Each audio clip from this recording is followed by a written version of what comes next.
வணக்கம். என் பெயர் பிருத்விராஜ். ஆப்ரஹாம் லிங்கன் February 12, 1809 பிறந்திருந்தார். அவர் தாமஸ் லிங்கனுக்கும் நான்சி லிங்கனுக்கும் பிறந்திருந்தார். அவர் கென்டக்கியில் தான் இருந்தார். அவர் ஏழையாக இருந்தாலையும் அவர் ஹார்ட் ஒர்க் பண்ணார். அவருக்கு போதுமான படிப்பில்லைனாலையும் அவர் நல்லா படித்தார். அவர் எப்பயுமே அவங்க ஃப்ரெண்ட்ஸுக்கு கதை சொல்கிற பழக்கம் இருந்தது. டெய்லியும் புது புது கதைகள் சொல்லுவார். இது அவங்க அப்பா கிட்ட இருந்து தான் இந்த பழக்கம் அவருக்கு வந்தது. அவர் சின்ன வயசுலேயே ஹார்ட் ஒர்க் பண்ணார். அவர் போஸ்ட் மாஸ்டராக, அப்புறம் ஸ்டோரில் வேலை செய்கிறவரா, அப்புறம் ஒரு லாயராக கூட வந்தார். ஆப்ரஹாம் லிங்கன் அங்கே தெரு ஓரமாக போயிட்டுருக்கும் போது அவர் சின்ன வயசில் நிறைய ஸ்லேவ்ஸ் பார்ப்பார்.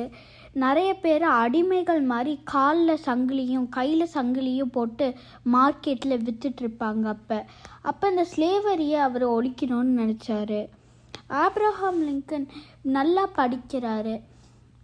நல்லா படித்த உடனே அவர் எலெக்ஷனில் எல்லாரையும் எதிர்த்தும் நிற்கிறாரு. அவர் எலெக்ஷனில் ஜெயிக்கலனாலையும் அவர் பேசுனதெல்லாம் மக்களுக்கு ஆறுதல் தந்தது.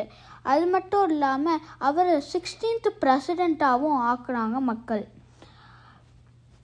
அவர் அமெரிக்காவுக்கு ஒரு நல்ல பிரசிடெண்ட்டாகவும் வந்தார். அது மட்டும் இல்லாமல் ஆப்ரஹாம் லிங்கன் ஸ்லேவரியும் ஒழிச்சார் அமெரிக்காவிலேருந்து. அமெரிக்கன் ஹிஸ்ட்ரியில் இன்னும் ஆப்ரஹாம் லிங்கன் பற்றி நிறைய சொல்லப்பட்டுட்டு தான் வருது. இவர் ஒரு ட்ராமா பார்க்க போயிருந்தபோது வாஷிங்டன் டிசியில் April 14, 1865 ஒருத்தர்னால ஷார்ட் பண்ணி இறந்தார்.